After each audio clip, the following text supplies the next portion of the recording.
పెళ్ళి అవగానే 1 ఇయర్కి I had my first baby. Okay. His name is Dhruva. Right. Today his 23. Okay. 23 ఏళ్ళు 6 అడుగులు 5 అంగుళాలు ఎత్తు అయిపోయాడు వాడు. ఓకే. కీప్ టెల్లింగ్ చాలా రావద్దు పెరగద్దు ఇంకా పొడుగు. అది ఏమైందంటే so life is happy going on. Husband and I మంచి compatibility, everything is going on fine. My son is born and I didn't realize that he's a child with growth problems. I don't want to use the retardation, but that's what is used.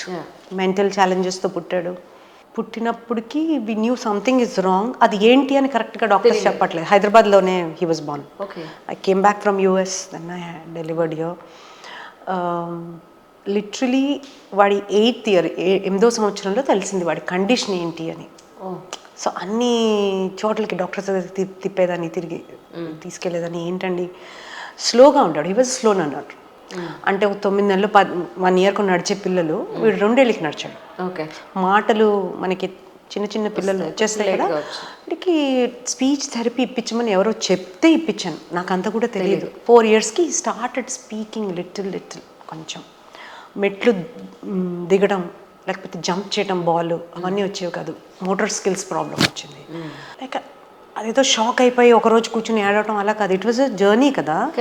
అచ్చా వీడికి కడుపు నొప్పి వస్తే మందేస్తాం కదా, అలాగా ఓహో వీడికి grip లేదు కదా, సో ఇది ఎక్సర్సైజ్ ఎవరో చేయించమంటే చేయించడం, కండిషన్ తెలీదు.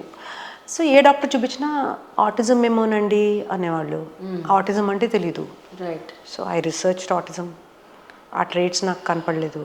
అలా 4 years అయ్యాడు. దెన్ 4-5 years అయినప్పుడు స్కూల్కి వెళ్ళినప్పుడు, బెంగళూరులో ఉన్నాం అప్పుడు, he was working in Bengaluru my husband.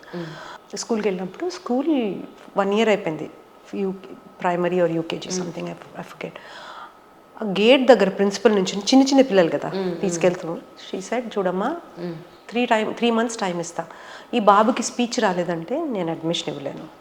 అంటే అదేంటండి స్పీచ్ రాకపోతే మీరు అడ్మిషన్ తీసుకెళ్ళిపోవాలన్నారు. జూన్ అంటే డిసెంబర్ నవంబర్కో తీసుకెళ్ళిపోమన్నారు, జూన్లో ఎంటర్ అవుతుంది స్కూల్. దెన్ షీ సెడ్ అలా కాదు, నేను ఒక స్పీచ్ థెరపిస్ట్ నెంబర్ ఇస్తాను, అక్కడికి వెళ్ళండి అన్నారు. అంటే ఆవిడే ప్రాబ్లం ఇచ్చి ఆవిడే సొల్యూషన్ కూడా ఇచ్చారు. స్పీచ్ థెరపిస్ట్ దగ్గరికి తీసుకెళ్ళా. అసలు స్పీచ్ థెరపీ ఎందుకంటే మన ఫ్యామిలీలో చుట్టూ చెప్పాను కదా హ్యాపీగా పెరిగేసాము, ఎక్కడ ఇలాంటి ఇష్యూస్ చూడలా. చిల్డ్రన్ విత్ మెంటల్ రిటార్డేషన్ ఛాలెంజెస్తో చూడలేదు, సో పెద్ద తెలీదు. So first step speech therapist దగ్గర తీసుకెళ్ళాను. ఇంకా ఆవిడ చెప్పింది మీరు వారానికి ఇన్నిసార్లు రావాలి, ఇట్స్ అ రొటీన్ ఎట్లీ ఇది. నేనన్నా అదేంటండి మాటలు వస్తాయా, అమ్మ అంటాడు మిగతా ఏం మాటలు రావు అంటే విల్ ట్రై. ఆవిడ దీపా రవి గారు అని వెరీ ఫేమస్ ఇన్ బెంగళూరు, ఇప్పుడు పూనాలో. ఐ కాల్ హర్ మరి సరస్వతీదేవి. మా అబ్బాయికి వాక్కునిచ్చారు. 3-4 months నేను వాళ్ళ ఇంట్లో థెరపీస్ ఇస్తుంటే అలా కూర్చునేదాన్ని. Parents are not allowed, child is taken inside and he's given therapy.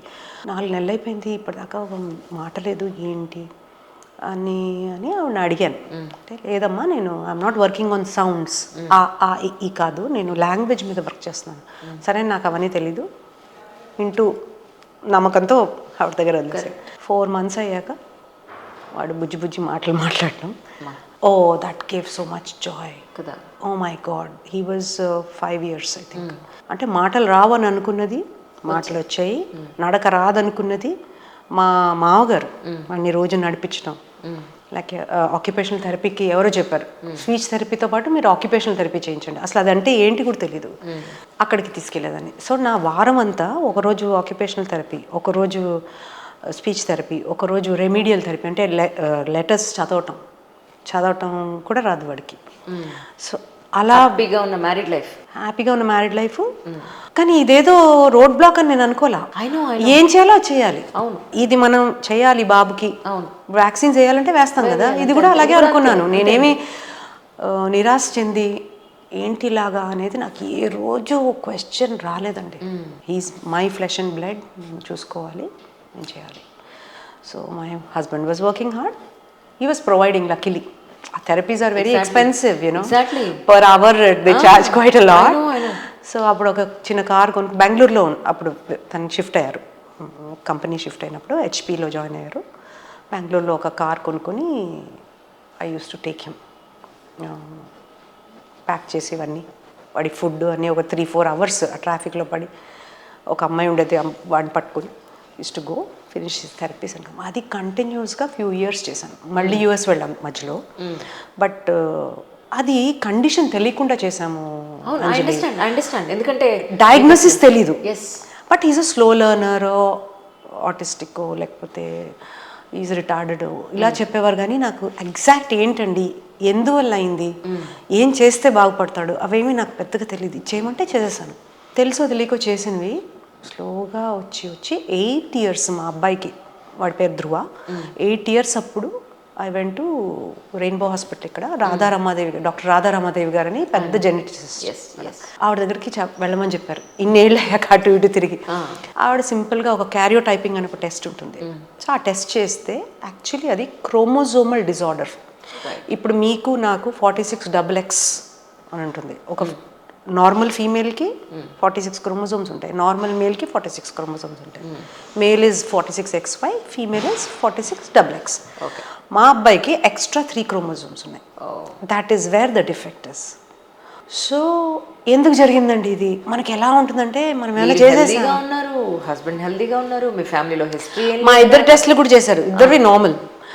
So ఇదేం చెప్తున్నానంటే లైఫ్ లెసన్స్ మనకి ఎలా వస్తాయంటే, ఇది కాదు రాసి పెట్టి ఉండడం అంటే నిజంగా ఉంది. సో నేను దాన్ని ఏమంటానంటే, ఆవిడ ఒక మాట అన్నారు డాక్టర్ గారు, నేను డాక్టర్ గారు ఏదైనా పేరెంట్స్ మేమేమైనా చేసామా, నేను ఏదైనా చేసానా, అలాంటిది ఒకటి వచ్చేస్తుంది మనకి, ఎంత స్ట్రాంగ్గా ఉన్నా వస్తుంది. దెన్ షీ సెడ్, లేదమ్మా ఇట్స్ అన్ యాక్సిడెంట్.